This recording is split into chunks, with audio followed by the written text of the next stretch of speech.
ಸಲೋಟ್ ಪ್ರವೇಶವಿನಲ್ಲಿ ನನ್ನ ಪ್ರೀತಿಯ ಸಹೋದರ ಸಹೋದರರೇ, ಈ ಸಮಯದಲ್ಲಿ ನಿಮ್ಮೆಲ್ಲರನ್ನು ನೋಡಲು ನಾನು ಸಂತೋಷ ಉಲ್ಲನಾಗಿದ್ದೇನೆ. ಬನ್ನಿ, ಇಂದಿನ ದೇವರ ವಾಗ್ದಾನ ಕರೆಯನ್ನು ಕುರಿತು ನಾವು ಚಿಂತಿಸಿ ಧ್ಯಾನಿಸೋಣ. ಮತ್ತಾಯನ ಸುವಾರ್ತ 23:24. ಅಂತ ನಿರ್ದೇಶಕರಿಗೆ ನೀವು ಸೊಳ್ಳೆಯನ್ನು ಹುಸು ಎನ್ನುತ್ತೀರಿ, ಆದರೆ ಒಂಟಿಯನ್ನು ನುಂಗು ಬಿಡುತ್ತೀರಿ. ಹೌದು ಪ್ರಿಯರೇ, ಈ ವಾಗ್ದಾನ ಏನಾಗಿದೆ, ಈ ಕರೆ ಏನೆಂಬುದೆಂಬುದು ನಾವು ಚಿಂತಿಸಿ ಧ್ಯಾನಿಸೋಣ. ಬನ್ನಿ. ಯೇಸು ಪ್ರಭು ಈ ಒಳನಾಡದ ಅರ್ಥವನ್ನು ಕುರಿತು ಧ್ಯಾನಿಸಿ ಚಿಂತಿಸುವುದಾದರೆ, ನೀವು ಸಣ್ಣ ಪುಟ್ಟ ಅಪರಾಧಗಳು, ಸಣ್ಣ ಪುಟ್ಟ ಪಾಪಗಳನ್ನು ತೊಡೆದಾಕ್ತೀರಿ, ದೊಡ್ಡ ದೊಡ್ಡ ಪಾಪಗಳನ್ನು ನುಂಗು ಬಿಡುತ್ತೀರಿ ಎಂಬುದಾಗಿ ದೇವರ ವಾಗ್ದಾನ ಕರೆಯಾಗಿದೆ. ಪ್ರಿಯರೇ, ನಾವು ಮಾನವರ ದೃಷ್ಟಿಯಲ್ಲಿ ಸಣ್ಣ ಪುಟ್ಟ ಪಾಪಗಳನ್ನು ತೊಡೆದಾಕಿ ನಾನು ನೀತಿವಂತನು, ಸತ್ಯವಂತನು, ಪ್ರಾಮಾಣಿಕನು, ಸಜ್ಜನನು ಎಂಬುದು ತೋರಿಸ್ಕೊಳ್ತೀವಿ. ಆದರೆ ದೊಡ್ಡ ದೊಡ್ಡ ಪಾಪಗಳನ್ನು ನೀನು ನುಂಗಿ ಬಿಡ್ತೀವಿ ಎಂಬುದೇ ಯೇಸು ಪ್ರಭು, ನೀನು ಸೊಳ್ಳೆಯನ್ನು ಅಂದ್ಬಿಟ್ಟು ಒಂಟಿಯನ್ನು ನುಗ್ಗಿತೀಯಲ್ಲ ಅಂತ ದೇವರು ನನ್ನನ್ನು ಎಚ್ಚರಿಸುತ್ತಿದ್ದಾರೆ. ಪ್ರಿಯರೇ, ಏನಾಗಿದೆ ಇವರ ವಾಗ್ದಾನ ಕರೆಯನ್ನು ಕುರಿತು ನಾವು ಚಿಂತಿಸಿ ಧ್ಯಾನಿಸೋಣ. ಬನ್ನಿ. ಗಂಭೀರವಾದ ಅಪರಾಧಗಳನ್ನು ನೀವು ಬಿಟ್ಟು ಬಿಡ್ತೀರಿ, ಸಣ್ಣ ಪುಟ್ಟ ದೋಷಗಳನ್ನು ತೊಡೆದಾಕಲು ನೀವು ಪ್ರಯತ್ನಿಸ್ತೀರಿ. ಇದು ಪ್ರಭುಕ್ರಿಸ್ತರು ಮೆಚ್ಚುವಂಥದ್ದಲ್ಲ. ದೇವರು ನಿಮಗೆ 10 ಕಟಲೆಯನ್ನು ಕೊಟ್ಟರು. 3 ಕಟಲೆ ದೇವರಿಗೆ ವಿರುದ್ಧವಾದದ್ದು, ಇನ್ನು 7 ಕಟಲೆ ಮನುಷ್ಯರಿಗೆ ವಿರುದ್ಧವಾದದ್ದು. ಇದು ಸಂಪೂರ್ಣವಾಗಿ ನಾವು ತ್ಯಜಿಸುವರಾಗಬೇಕೆಂದು, ಗಂಭೀರವಾದ ವಿಷಯಗಳನ್ನು ನಾವು ತ್ಯಜಿಸಬೇಕೆಂದು ಪ್ರಭುಕ್ರಿಸ್ತರು ನಿನ್ನನ್ನು ಮತ್ತು ಕರೆಯುತ್ತಿದ್ದಾರೆ. ಪ್ರಿಯರೇ, ಇದು ಅವರ ವಾಗ್ದಾನ ಮತ್ತು ಕರೆಯಾಗಿದೆ. ಹೌದು ಪ್ರಿಯರೇ, ನಾವು ಈ ಲೋಕದಲ್ಲಿ ಜೀವಿಸುವಾಗ ಪ್ರತಿಯೊಬ್ಬ ಮಾನವರು ಪಾಪಿಗಳೇ, ಯಾರೊಬ್ಬರು ಸತ್ಯವಂತರಿಲ್ಲ. ಎಲ್ಲರೂ ದೈವ ತತ್ವವನ್ನು ಕಳೆದುಕೊಂಡು, ದೇವರ ಪ್ರೀತಿಯು, ದೇವರ ಶಕ್ತಿಯನ್ನು ಕಳೆದುಕೊಂಡು ಎಲ್ಲ ಮಾನವರು ಪಾಪಿಯಾಗಿದ್ದಾರೆ. ಅದನ್ನು ಕುರಿತು ಯೇಸು ಸ್ವಾಮಿ ನಮ್ಮನ್ನು ಎಚ್ಚರಿಸುತ್ತಿದ್ದಾರೆ.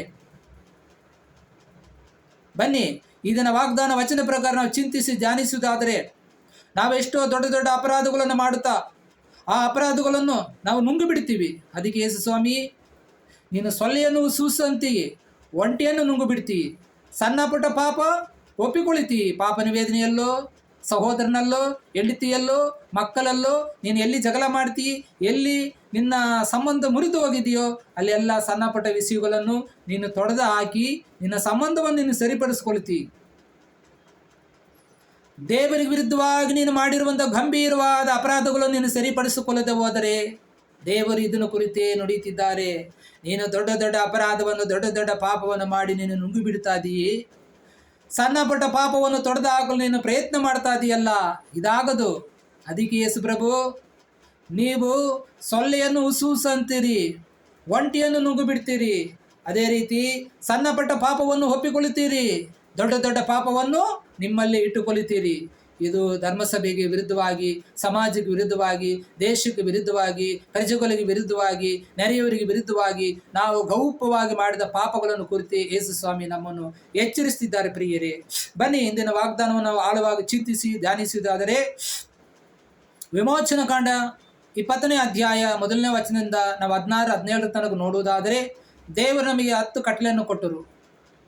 ಮೊದಲು 3 ಕಟಲೆ ದೇವರಿಗೆ ವಿರುದ್ಧವಾಗಿ ಮಾಡುವಂಥ ಪಾಪವಾಗಿದೆ, ಗಂಭೀರವಾದ ಪಾಪ. ಅನಂತರ ಬರುವಂಥ 7 ಕಟಲೆಗಳು ಮನುಷ್ಯರಿಗೆ ವಿರುದ್ಧವಾಗಿ ಮಾಡುವಂಥದ್ದು ಗಂಭೀರವಾದ ಪಾಪವಾಗಿದೆ. ಮೊದಲು ಈ ಗಂಭೀರವಾದ ಅಪರಾಧಗಳು ನೀನು ದೇವರಿಗೆ ಸರೆಂಡರ್ ಮಾಡಬೇಕೆಂದು ದೇವರು ನನ್ನನ್ನು ಕರೆಯುತ್ತಿದ್ದಾರೆ. ಏನಾಗಿದೆ ಅವರ ಕರೆ ವಾಗ್ದಾನವನ್ನು ಕುರಿತು? ನಿನ್ನ ನಿಜವಾದ ದೇವರನ್ನು ಆರಾಧಿಸಬೇಕು, ದೇವರ ನಾಮವನ್ನು ವ್ಯರ್ಥವಾಗಿ ಉಚ್ಚರಿಸಬಾರದು, ದೇವರ ದಿನವನ್ನು ಪವಿತ್ರವಾಗಿ ಆಚರಿಸಬೇಕು, ನಿನ್ನ ತಂದೆ ತಾಯಿಗಳನ್ನು ನಿನ್ನ ಗೌರವಿಸಬೇಕು. ಈ 3 ಆಜ್ಞೆಗಳು ದೇವರಿಗೆ ವಿರುದ್ಧವಾದದ್ದು. ಅನಂತರ ಬರುವಂಥ 7 ಆಜ್ಞೆಗಳು, ನಿನ್ನ ತಂದೆ ತಾಯಿಯನ್ನು ಗೌರವಿಸು, ನೀನು ಕೊಲೆ ಮಾಡಬೇಡ, ವ್ಯಭಿಚಾರ ಮಾಡಬೇಡ, ಕದಿಬೇಡ, ಸುಳ್ಳು ಸಾಕ್ಷಿ ಹೇಳಬೇಡ, ವ್ಯಭಿಚಾರಕ್ಕೆ ಆಸೆ ಪಡಬೇಡ, ಪರರ ವಸ್ತುಗೆ ಆಸೆ ಪಡಬೇಡ ಎಂಬುದಾಗಿ ಈ ಗಂಭೀರವಾದ ಅಪರಾಧಗಳು, ಪಾಪಗಳನ್ನು ನೀನು ತೊಡೆದು ಹಾಕಬೇಕು. ಆಗ ದೇವರು ನಿನ್ನನ್ನು ಮೆಚ್ಚುವಂಥ ಕಾರ್ಯವಾಗಿದೆ. ನೀನು ಸಣ್ಣ ಪುಟ್ಟ ದೋಷವನ್ನು, ಸಣ್ಣ ಪುಟ್ಟ ವೈಮನಸ್ಸವನ್ನು, ಸಣ್ಣ ಪುಟ್ಟ ವಿಚಾರವನ್ನು ನೀನು ತೊಡೆದು ಹಾಕಿದರೆ ಪ್ರಯೋಜನವಿಲ್ಲ.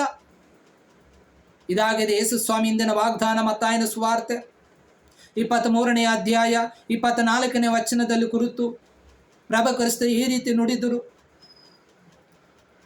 ಅಂತ ನಿರ್ದೇಶಕರೇ, ನೀವು ಸೊಳ್ಳೆಯನ್ನು ಹುಸ್ಸು ಅನ್ನುತ್ತೀರಿ, ಒಂಟಿಯನ್ನೇ ನುಂಗು ಬಿಡುತ್ತೀರಿ. ಅದೇ ರೀತಿ ದೊಡ್ಡ ದೊಡ್ಡ ಅಪರಾಧಗಳು, ದೊಡ್ಡ ದೊಡ್ಡ ಪಾಪಗಳನ್ನು ನೀವು ಮಾಡಿ ನುಂಗು ಬಿಡುತ್ತೀರಿ. ಸಣ್ಣ ಪುಟ್ಟ ಪಾಪಗಳನ್ನು ತೊಡೆದಾಕ್ತೀರಿ. ಇದರಿಂದ ಪ್ರಯೋಜನವಿಲ್ಲ ಎಂದು ಯೇಸು ಸ್ವಾಮಿ ನಿನ್ನನ್ನು ಎಚ್ಚರಿಸುತ್ತಿದ್ದಾರೆ. ಪ್ರಿಯರೇ, ನಾವು ಪರಿಪೂರ್ಣರಾಗಿ ನಮ್ಮ ಪಾಪಗಳನ್ನು ಸರೆಂಡರ್ ಮಾಡೋರಾಗಿರಬೇಕು. ಪಾಪಗಳನ್ನು ಮುಚ್ಚಿಟ್ಟುಕೊಳ್ಳುವವನಿಗೆ ಮುಕ್ತಿ ದೊರಕದು. ಅವುಗಳನ್ನು ಒಪ್ಪಿಕೊಂಡು ಬಿಟ್ಟರೆ ಕರುಣೆ ದೊರಕುತ್ತದೆ. ಅದಕ್ಕೆ ಯೇಸು ಸ್ವಾಮಿ ಪಾಪದ ಮೇಲೆಂಬ ಸಂಸ್ಕಾರವನ್ನು ಸ್ಥಾಪಿಸಿದ್ರು. ಯೋಹಾನ ಶುಭ ಸಂದೇಶ 23 ವಾಕ್ಯ 24, 25 ನೋಡ್ಬೋದು. ಯಾರು ಪಾಪಗಳನ್ನು ಕ್ಷಮಿಸ್ತೀರೋ ಅವನಿಗೆ ಕ್ಷಮಿಸಲಾಗುವುದು. ಯಾರ ಪಾಪಗಳನ್ನು ಕ್ಷಮಿಸದೆ ಉಳಿಸ್ತೀರೋ ಅವನು ಕ್ಷಮಿಸದೆ ಉಳಿಸಲಾಗುವುದು. ನಾವು ದೊಡ್ಡ ದೊಡ್ಡ ಅಪರಾಧ, ಗಂಭೀರವಾದ ಪಾಪಗಳನ್ನು ಒಂಟಿ ಅಂತ ನುಂಗಿದರೆ ಅದನ್ನು ಹೋಗಿ ನಾವು ಪಾಪ ನಿವೇದನೆಯಲ್ಲಿ ಹೇಳಬೇಕು. ಆಗ ನಮಗೆ ಪಾಪನ ಸಂಸ್ಕಾರದಲ್ಲಿ ನಮಗೆ ಬಿಡುಗಡೆ, ವಿಮೋಚನೆ ಸಿಗುತ್ತೆ. ಎಫೆಸಿ ವಾಕ್ಯ 1:7 ಯೇಸು ಕ್ರಿಸ್ತನು ಸುರಿಸಿದ ರಕ್ತಧಾರಿ ಮೂಲಕ ನಮಗೆ ಪಾಪ ಕ್ಷಮೆ, ವಿಮೋಚನೆ ಲಭಿಸುತ್ತದೆ. ಅಲ್ಲಿ ಕುಳಿತಿರುವುದು ಯೇಸು ಸ್ವಾಮಿ ಗುರುಗಳ ಮುಖಾಂತರ. ಈ ವಾಗ್ದಾನ ನಮ್ಮ ಜೀವನದಲ್ಲಿ ನೆರವೇರಿಸಲ್ಪಡ್ತಾ ಇದೆ. ಪ್ರಿಯರೇ, ಇದು ಅವರ ವಾಗ್ದಾನ ಕಾರ್ಯ ಆಗಿದೆ. Praise the Lord. ಹಲ್ಲೆಲೂಯಾ.